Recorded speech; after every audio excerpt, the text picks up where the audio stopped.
Right బొగ్గు గనుల వేలంపై Telangana deputy CM Bhatti Vikramarka మాట్లాడుతున్నారు. ఇప్పుడు లైవ్ చూద్దాం.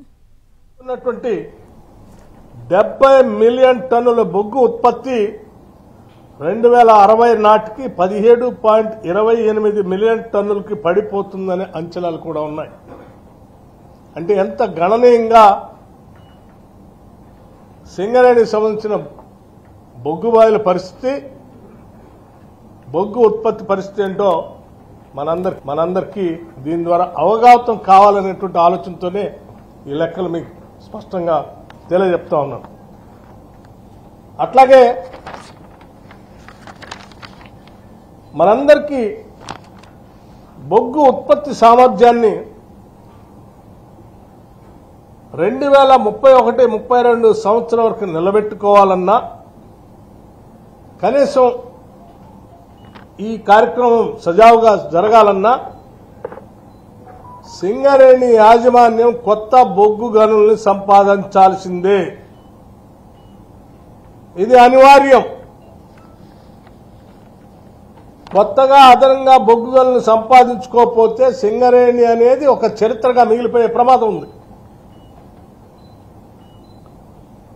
అయితే ఇక్కడ సమస్యల్లా గతంలో గోదావరి పరివాహ ప్రాంతంలో ఉన్నటువంటి కోల్ బ్లాక్స్ అన్నీ కూడా ఇక్కడ ఉన్నటువంటి సింగరేణి కంపెనీ అనేది ప్రభుత్వ రంగ సంస్థ కాబట్టి, అది కూడా కేంద్ర రాష్ట్ర ప్రభుత్వాల వాటాతో ఉన్నటువంటి సంస్థ కాబట్టి, నేరుగా బొగ్గు గనుల్ని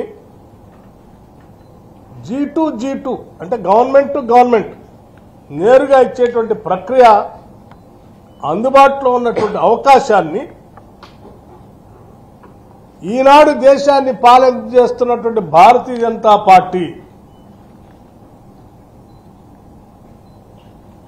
mines and minerals development and regulation act 1957 కి సవరణ తీసుకొని వచ్చి, అది 2015 24 ఫిబ్రవరి నాడు పార్లమెంట్లో ఈ యాక్ట్కి, MMDR యాక్ట్ 1957కి సవరణ తీసుకొని వచ్చి దేశంలో ఉన్నటువంటి బొగ్గు గనులన్నింటినీ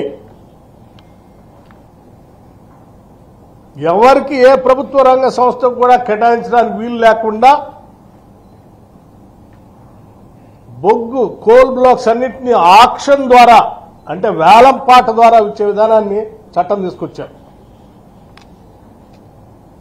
2015 24 ఫిబ్రవరి నాడు ఎవరు తీసుకొచ్చారా దీన్ని? ఇప్పుడున్నటువంటి కేంద్ర ప్రభుత్వం ఆడ బిల్లు పెడితే, ఆనాడు కొట్లాడి తెచ్చుకున్న తెలంగాణ రాష్ట్రంలో 10 ఏళ్ల అధికారంలో ఉన్నటువంటి బీఆర్ఎస్ పార్టీకి సంబంధించిన పార్లమెంటు సభ్యులు అందరూ కూడా 2015 నాడు ఈ బిల్లుకి మద్దతిచ్చి ఓటేసి సపోర్ట్ చేసి సింగరేణి కాలరీస్కి నేరుగా బొగ్గు అంటే బ్లాకులు కేటాయించడానికి అవకాశం లేకుండా ఆ యాక్ట్ని తీసుకొని వచ్చిన దాంట్లో వీళ్ళు కూడా ప్రధాన భూమిక పోషించారు.